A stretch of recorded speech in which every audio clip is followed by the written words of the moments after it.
In a move that initially sent shockwaves through Hollywood, Bruce Willis inked a $5 million contract in November 1987 to star in the action thriller Die Hard.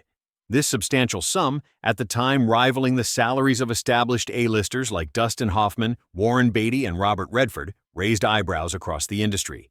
Willis, primarily known for his comedic role in the television series Moonlighting, lacked a significant box office draw, prior action movie experience, and a string of hit films to his name. His wisecracking persona was a far cry from the prevailing image of the stoic action hero. The announcement by 20th Century Fox that Willis would lead their $28 million production was met with immediate and intense backlash from both the media and industry insiders. Doubts swirled about his ability to transition from television comedy to the demanding physicality and gravitas expected of an action movie lead. Adding to the skepticism was Willis's demanding schedule filming Moonlighting, a weekly show that intensified concerns about his capacity to handle the pressures of a major action film. The prevailing archetype of the 1980s action star, embodied by figures like Sylvester Stallone and Arnold Schwarzenegger, was one of sculpted musculature and unwavering strength. Willis, with his leaner frame, receding hairline, and sardonic charm, stood in stark contrast to this established image. The studio's initial marketing strategy reflected this uncertainty. Early teaser posters for Die Hard conspicuously omitted Willis's image, focusing instead on the explosive setting of the Nakatomi Plaza. His name was relegated to small print, a clear indication of the studio's apprehension that his presence might negatively impact ticket sales. Behind the scenes, the casting decision had been a source of considerable internal debate at 20th Century Fox. Prior to Willis, a diverse range of actors, including Richard Gere, Burt Reynolds, Mel Gibson, and even Frank Sinatra, due to a decades-old contractual obligation, had been considered for the role of John McClane. Director John McTiernan himself harbored reservations about Willis, questioning his ability to convincingly portray both the emotional vulnerability and the necessary physicality required for a film brimming with explosions, gunfire, and perilous stunts. However, producer Joel Silver championed Willis, recognizing a unique potential in casting against type. Silver believed that audiences would connect with a hero who appeared vulnerable and relatable, a stark departure from the seemingly invincible action heroes of the era. This inherent vulnerability became the cornerstone of John McClane's character, an ordinary man thrust into an extraordinary crisis, relying on desperation and resilience to survive.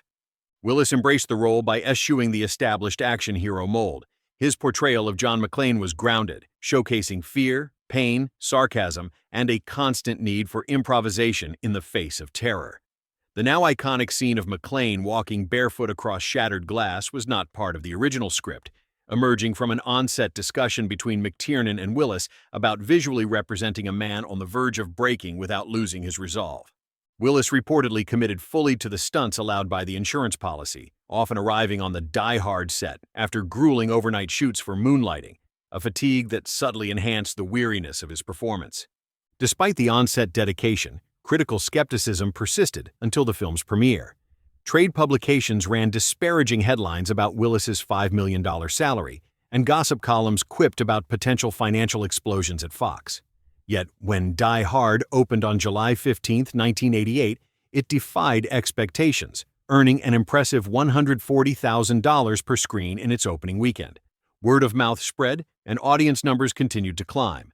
Moviegoers resonated with Willis's portrayal of an everyman hero, one who sweated, cursed, limped, and used humor to cope with the relentless action, a stark contrast to the invincible figures that had dominated the genre. By August, Die Hard had become a resounding success, grossing over $140 million worldwide and fundamentally reshaping the modern action film landscape. The initial gamble on Willis had paid off handsomely. Subsequent posters for the film prominently featured his image, a clear indication of the studio's newfound confidence in their unconventional leading man. This $5 million bet not only launched Bruce Willis into action movie stardom, but also broadened the perception of who could embody an action hero. Studios began to seek leading men who defied the traditional mold, flawed, witty, and reluctant heroes thrust into impossible circumstances. The risk taken by 20th Century Fox in entrusting an unproven actor with a genre-defining role paved the way for a new generation of action storytelling, forever altering the studio's approach to casting and character development in the genre. Now, we want to hear from you. What did you think? Like, subscribe, and let us know what you think in the comment section below.